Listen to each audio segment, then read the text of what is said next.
नमस्ते दोस्तों, स्वागत है अपना ट्रेडिफाई पर, जहां हम आपको देते हैं लेटेस्ट आईपीओस के इनसाइट्स, एनालिसिस और इन्वेस्टमेंट गाइडेंस। आज हम बात करने वाले हैं एक बहुत ही interesting mid cap industrial main board IPO Jinkushal industries limited के बारे में। चलिए शुरू करते हैं। सबसे पहले कंपनी को समझना जरूरी है। आखिर ये कंपनी करती क्या है और कंस्ट्रक्शन इक्विपमेंट की दुनिया में इसने अपनी जगह कैसे बनाई। जिंकुशाल इंडस्ट्रीज लिमिटेड की कहानी काफी दिलचस्प है, जो एक छोटे से आइडिया से शुरू होकर आज एक ग्लोबल प्लेयर बन चुकी है।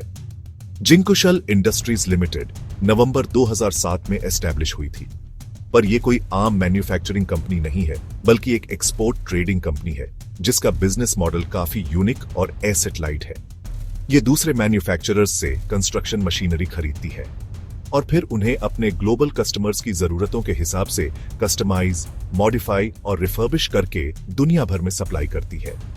यह मॉडल उन्हें फ्लेक्सिबिलिटी देता है और भारी भरकम मैन्युफैक्चरिंग कॉस्ट से बचाता है। अब अगर हम इनके बिजनेस को और करीब से देखें, तो ये मुख्य रूप से 3 वर्टिकल्स में काम करते हैं, जो इनके रेवेन्यू का आधार है। पहला है नए कंस्ट्रक्शन मशीनरी की एक्सपोर्ट ट्रेडिंग। यहां कंपनी बीडीडी ब्रांड्स से नई मशीनें खरीदकर उन्हें क्लाइंट की स्पेसिफिक जरूरतों के हिसाब से कस्टमाइज और एक्सेसराइज करती है, जैसे किसी देश के एमिशन नॉर्म्स के हिसाब से इंजन को मॉडिफाई करना या खास काम के लिए अलग अटैचमेंट लगाना।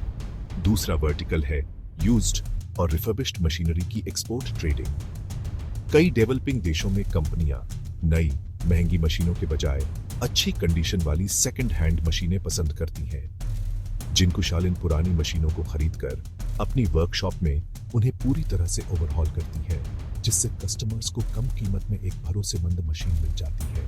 और तीसरा और शायद सबसे महत्वपूर्ण वर्टिकल है इनका अपना प्रोप्राइटरी ब्रांड हेक्सेल। एक ट्रेडिंग कंपनी से आगे बढ़कर जिंकुशाल ने अब अपना खुद का ब्रांड लॉन्च किया है, जिसके तहत ये मुख्य रूप से बैकहो लोडर्स बेचते हैं। यह एक बहुत बड़ा कदम है, जो कंपनी को सिर्फ एक ट्रेडर से एक ब्रांड ओनर में बदलता है, जिससे उन्हें बेहतर मार्जिन और मार्केट में पहचान मिलती है। इनकी प्रेजेंस 20 कंट्रीज में है, जिनमें UAE, Mexico, Netherlands, south Africa, Australia और यूके जैसे मार्केट्स शामिल हैं। यह ग्लोबल डाइवर्सिफिकेशन उन्हें किसी एक मार्केट के उतार चढ़ाव से बचाता है। अपनी मजबूत सप्लाई चेन और क्वालिटी सर्विस के दम पर जिंकुशाल आज Indian construction equipment export market के सबसे बड़ी और सबसे भरोसेमंद नामों में से एक बन चुकी है। चलिए अब इस आईपीओ के सबसे जरूरी हिस्से पर आते हैं, इसके डिटेल्स। अगर आप इसमें इन्वेस्ट करने का सोच रहे हैं, तो इन नंबर्स और तारीखों को ध्यान से समझना बहुत जरूरी है। ये आईपीओ 25 सितंबर को खुलेगा और 29 सितंबर 2025 को बंद हो जाएगा। इसका मतलब है कि आपके पास अप्लाई करने के लिए सिर्फ 5 दिन का समय होगा, जिसमें आप अपनी बिड लगा सकते हैं।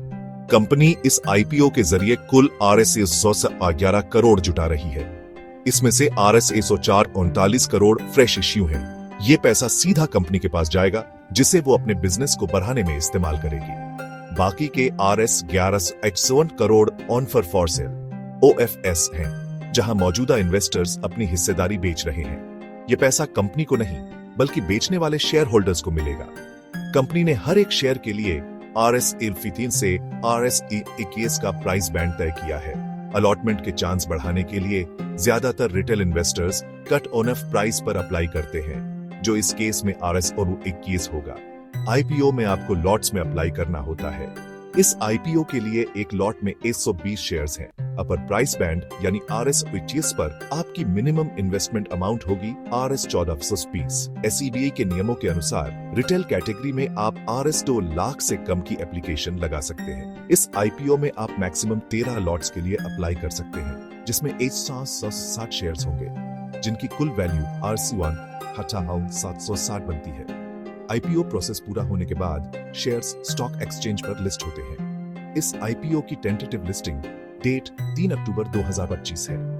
इस दिन से आप इन शेयर्स को BSE और NSE पर खरीद और बेच सकेंगे। इस पूरे आईपीओ प्रोसेस को book running lead manager GYR capital advisors PVT LTD manage कर रहा है और एप्लीकेशन व अलॉटमेंट से जुड़े कामों को registrar big share services PVT LTD देखेगा। फ्रेश इश्यू से आई हुई फंड्स कंपनी के वर्किंग कैपिटल रिक्वायरमेंट्स और जनरल कॉर्पोरेट पर्पजेज के लिए यूज की जाएगी। कंपनी की फाइनेंशियल परफॉर्मेंस भी देख लेते हैं। FY22 में रेवेन्यू RS 33,285 लाख और PAT RS 914 लाख था। PAT margin 5.2%, EBITDA margin 7.6%, ROE 38% जो कि इंडस्ट्री एवरेज से काफी बेहतर है। डेप्ट इक्विटी रेशियो 0.5x, ये नंबर्स अच्छी ग्रोथ दिखाते हैं और खास तौर पर एक्सपोर्ट्स में एक स्ट्रॉन्ग मोमेंटम बना हुआ है। Indian construction equipment industry FY24 में 26% ग्रोथ पर थी और एक्सपोर्ट्स में 29% जंप आया। इंफ्रास्ट्रक्चर प्रोजेक्ट्स और गवर्नमेंट स्पेंडिंग के वजह से डिमांड स्टेबल रहने की संभावना है। इस एनवायरनमेंट में जिंकुशाल इंडस्ट्रीज की एक्सपोर्ट स्ट्रैटेजी उन्हें एक एज देती है।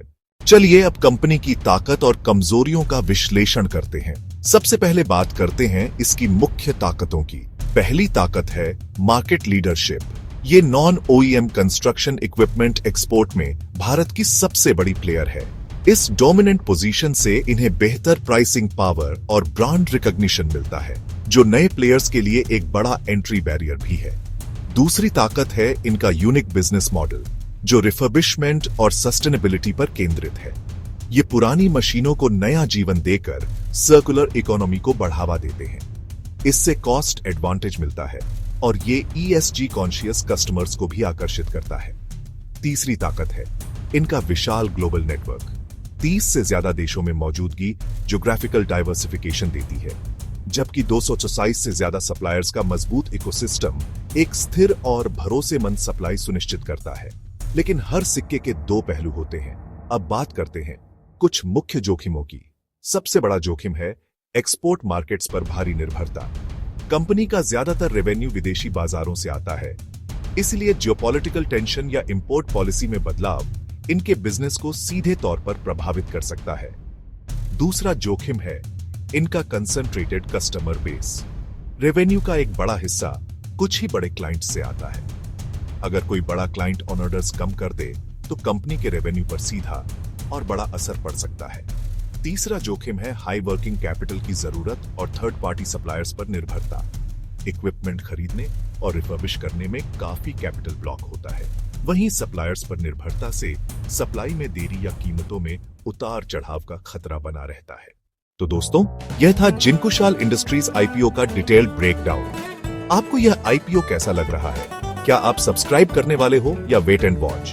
कमेंट्स में अपना ओपिनियन जरूर शेयर करें। और हाँ, अगर वीडियो इंफॉर्मेटिव लगा हो तो लाइक, शेयर और सब्सक्राइब करें ट्रेडिफाई को, ताकि आपको मिलते रहें लेटेस्ट IPO अपडेट्स। IPO में रिजर्वेशन QIB 50% से ज्यादा नहीं, रिटेल 35% से कम नहीं, NII 15% से कम नहीं।